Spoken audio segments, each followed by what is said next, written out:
pakar ekonomi menjangkakan kadar dividen yang kita dapat akan lebih baik. Sebab apa?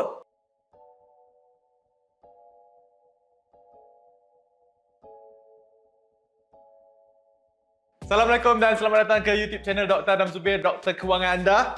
So, dalam video kali ini, biasanya saya buat video ini lepas pengumuman. Tapi hari ini saya buat video sebelum pengumuman.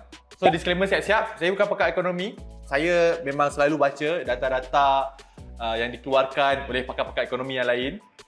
Dan juga melihat kepada fakta apa yang sedang berlaku di Malaysia sekarang ni lah. Dan saya nak buat anggaran, anggaran kasar. I might be wrong, but I hope I'm right. Dan saya yakin anda semua akan nak saya ni betul. Sebab dia akan memberi, orang kata apa, berita baik kepada anda semua, rakyat Malaysia. Terutamanya mereka yang menyimpan duit dalam ASB. Termasuklah diri saya sendiri. Iaitu berapakah anggaran dividen ASB tahun 2023. So, melihat kepada apa yang sedang berlaku pada tahun 2023 ini. Okay, so saya bukan sekadar just petik angka dan bagi. Tapi saya melihat kepada apa yang sedang berlaku di Malaysia dan data-data yang saya ambil daripada tempat lain lah. Saya anggarkan, drum roll sikit.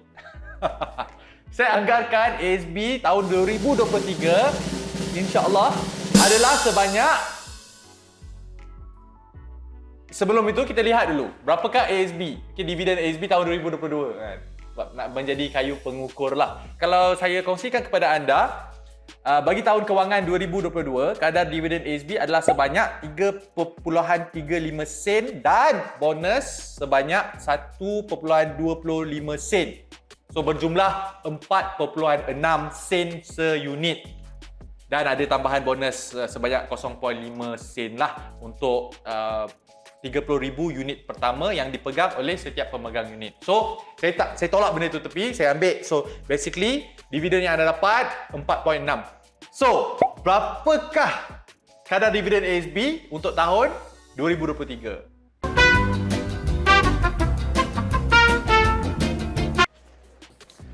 So, macam mana video? Okey tak? Baik. By the way, saya ada satu berita yang saya nak kongsikan kepada anda. Saya ada buat satu kelas kewangan tak lama lagi. So, bagi mereka yang berminat, anda hanya perlu pergi dekat description. Dekat situ, saya ada sertakan link untuk hadiri ke kelas kewangan yang saya akan buat tak lama lagi. So, tunggu apa lagi? Klik link dalam link description. So, jom kita sambung balik video tadi.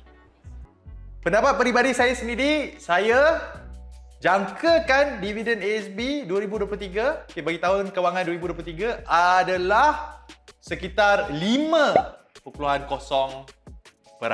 ataupun 5.0 sen lah. Okay? Kenapa saya jangkakan 5 sen ini? Pertama sekali, ada satu kereta akhbar daripada Astro Awani bertarikh 15 Ogos 2023. Pakar ekonomi jangka kadar dividen KWSP lebih baik pada tahun 2023. Okay?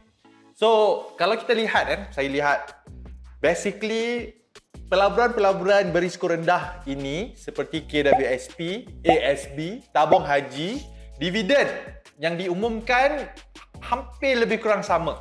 Okay, dia lebih kurang situlah. Okay, adalah plus minus sedikit. Tapi contohnya macam tabung haji, kenapa saya cakap lebih kurang sama? Sebab tabung haji kita kena tahu, tabung haji dah tolak zakat. Dan KWSP pun lebih kurang, is ranging around there. Walaupun KWSP pada tahun 2022 mencatatkan dividen yang lebih berbanding dengan ASB.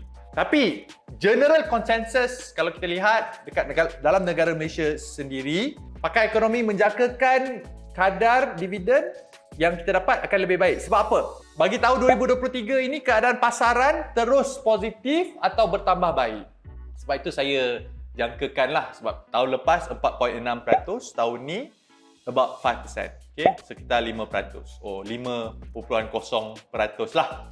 Selain daripada itu, kalau kita lihat dari sudut pandang ekonomi sendiri, contohnya sekarang ni kalau kita lihat dari segi keluaran dalam negara kasar, KDNK kita pun mencatatkan pertumbuhan pada tahun ini berbanding dengan tahun lepas. Kalau kita lihat dari segi kadar pengangguran pun semakin baik, semakin pulih untuk tahun 2023. Kita lihat FDI, Foreign Direct Investment. Okay, pelabur luar yang melabur ke dalam negara Malaysia ini pun meningkat semakin baik.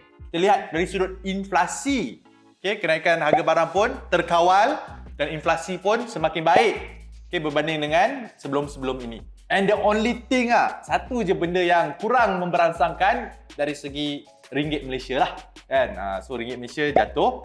But selain daripada itu, yang lain-lain mencatatkan pertumbuhan yang baik. So disebabkan itu, saya menganggarkan dividen ASB kita 5%. Okay, kita doakan sama-sama lah. Okay, 5% maksudnya it's an improvement berbanding dengan tahun-tahun sebelumnya. Itu saja video daripada saya, dan jika anda belum lagi subscribe YouTube channel Dr. Adam Zubir, hit that subscribe button supaya setiap kali saya release video baru, anda akan dapat notifikasi.